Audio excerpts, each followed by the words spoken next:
बहू ने ससुर को बाहर गेट पर खड़े देखा तो अंदर आकर पति से बोली, लगता है बूढ़े को पैसों की जरूरत आ पड़ी है, तभी मुंह उठाए बेटे के पास चला आया है।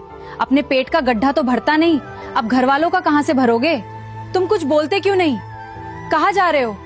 पत्नी के जले कटे वचन सुनकर भी वह चुपचाप दरवाजा खोलने चला गया। पिता के झुककर पैर लगा।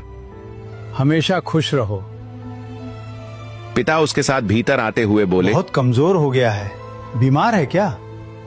वह बोला, नहीं बापू, मौसम बदल रहा है ना, इसलिए थोड़ा वजन कम हो गया है। फिर उसने कमरे से खटिया निकालकर छोटे से चौक में रख दी। बापू खाट पर बैठकर इधर उधर देखने लगा। बच्चे दिखाई नहीं दे रहे हैं, स्कूल गए हैं क्या?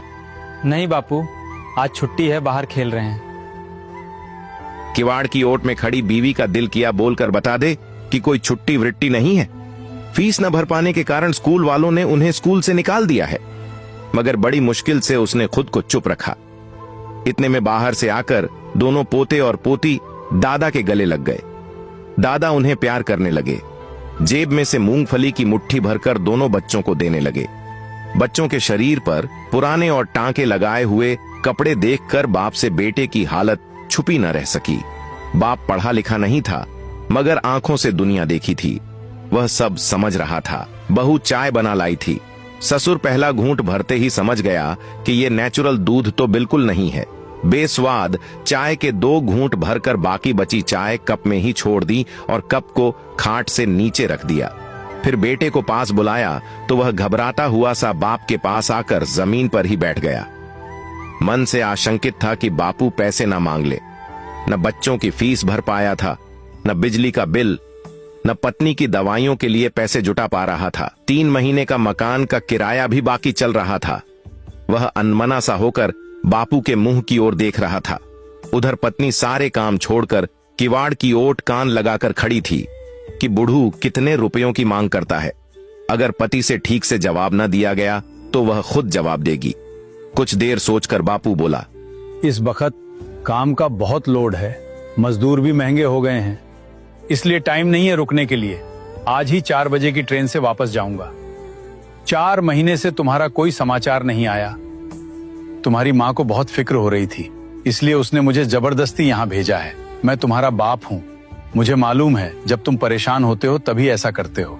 फिर पिता ने कमीज की अंदर वाली जेब से 500 रुपये की 2 गड्डियां निकालकर बेटे की तरफ बढ़ाते हुए कहा, रख लो, चने की फसल अच्छी गई थी, घर में किसी प्रकार की कमी नहीं है, सब मजे में हैं। मगर तुम बहुत कमजोर लग रहे हो, ढंग से खाया पिया करो। बच्चे भी कमजोर लग रहे हैं, उनका भी ख्याल रखा करो। बहू शायद बीमार है, उसे ढंग के हॉस्पिटल में दिखाओ।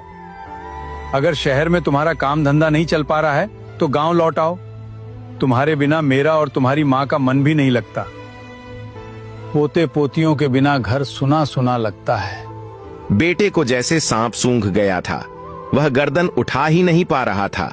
उधर किवाड़ की ओट में बहू मुंह में साड़ी का पल्लू दबाकर रुलाई रोकने का प्रयास कर रही थी, मगर आंसुओं को वह नहीं रोक पाई। बाप बोला, क्या हुआ, ज्यादा बड़े हो गए हो क्या? पैसे ले लो। नहीं तो अब। फिर डरते डरते हाथ आगे बढ़ा दिया। बाप ने नोटों की दोनों गड्डियां बेटे के हाथ में ऐसे रखी जैसे बचपन में मेला देखने जाने के लिए 1 रुपये का सिक्का दिया करते थे। बेटे का दिल किया अभी बाप की गोद में सर रखकर थोड़ा सुस्ता ले और कहे, बापू, जिंदगी की भाग दौड़ और शहर की आबोहवा ने मेरे जमीर को थोड़ा कमजोर कर दिया है। दिन भर की मेहनत के बाद भी न खुद की जरूरतें पूरी कर पाता हूँ, न बीवी बच्चों की ख्वाहिशें। सचमुच में थक गया हूँ बापू। मगर उम्र के इस पड़ाव ने उसे ये भी न कहने दिया।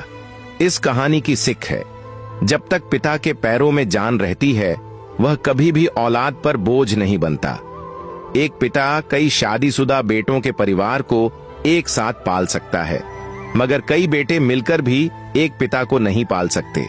कड़वा है पर सत्य है। अगर कहानी ने जरा भी आपके दिल को छुआ है तो एक शेयर जरूर कीजिए।